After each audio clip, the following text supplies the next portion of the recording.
his status with that stinger? He won't practice today. He'll try to do some conditioning stuff, and he'll see what he can do. See what he can do today. See what he can do tomorrow. What do you anticipate him being able to do on Saturday, just at this point? We really won't know until we go through what we go through today and tomorrow. Obviously, he can run. It's the other stuff that could be problematic for him when he starts to play. We don't know. Is it tough not knowing? You'd rather know. It's tough. You just got to be ready to go to other options. Has he got any improvement?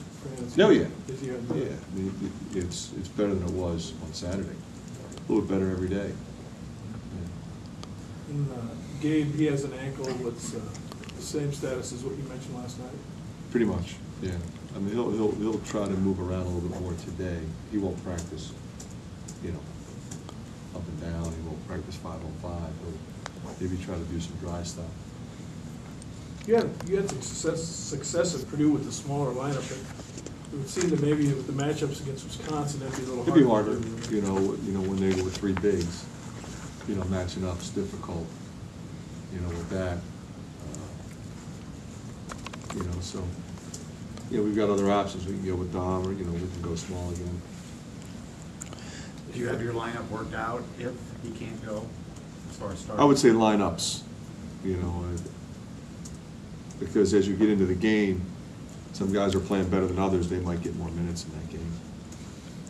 Mike really took over the game late. Scored on 6 of 7 possessions and just seemed to be in complete control offense. And you could see that Purdue was struggling to defend him in any situation. Is that kind of what you envisioned of him when you were recruiting him way back? And yeah, that's what he always played, and that's how I wanted him to play. I wanted him to play with that kind of aggressiveness offensively. I've been pleased with him and his development. You've mentioned playing Dom. Have you talked to him about the possibility of starting and obviously playing more minutes? No, but I will. If he ends up starting, I will. But it won't make any difference to him. Mike showed that kind of aggressiveness in North Carolina as well. At what point do you think he's just going to understand what you're saying and just go out every day and try to play that? Granted, some matchups he tries, allow you. To do that as much as he can. The other team sometimes is defending him differently or whatever. I think for the most part he tries to be aggressive every time he takes the floor. I haven't noticed him to be tentative at all. Sometimes his jumpers fall a little bit more.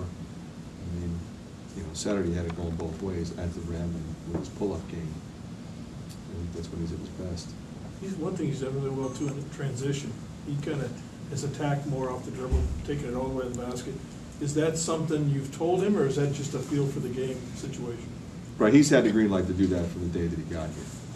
So I think what you're seeing is a guy who just is more comfortable now. He's been around and knowing when to go and not to go. You said at the start of the year that this was Aaron's team. If Aaron is sidelined, does this become Utah's team? Is it that simple, or is it by committee? Yeah, I don't know. We still have 2 other seniors.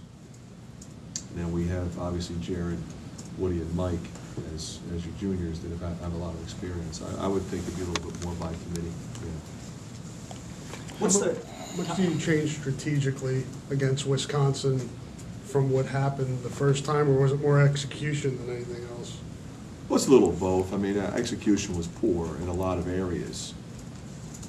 Their execution was really good in a lot of areas. So, it was kind of the perfect storm that way. So we got to do a better job defensively. We got to do a better job offensive execution. We got to do a better job on the glass. We got to do a better job, taking away the 3. They shoot it so well. But offensively, we were as bad as we've been, I thought, in that game. You got to credit their defense, but we got a little impatient at times. Try to go a little one-on-one at times when we didn't really need to, and we got to do a better job there. And from a strategy standpoint, you can do some different things. You're still guarding the same guys. They've got a lot of offensive weapons. They've got a lot of 3-point shooters. They've got size. They've got post-up guys, and we just you have to try to do a good job on the glass to limit them as much as we can. You